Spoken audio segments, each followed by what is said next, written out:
Finally हम लोग पहुंच गए हैं यहाँ पे घोड़ा बाज़ार में।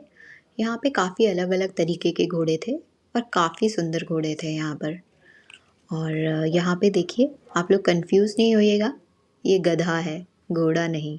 और हम लोगों ने एक घोड़े का प्राइस पूछा था, जो ये घोड़ा है इसका 3 लाख रुपए है। आगे जाकर हम पहुँचे ये राजस्थानी बकरी बाज़ार। इसमें काफ़ी डिफरेंट टाइप की बकरियाँ थी।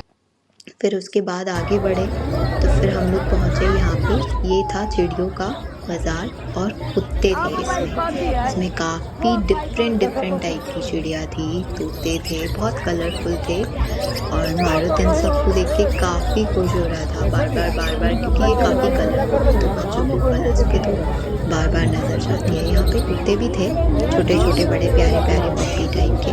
और यहाँ पे काफ़ी सारे मतलब पक्षी थे डिफरेंट टाइप्स के। अगर आपको पंछी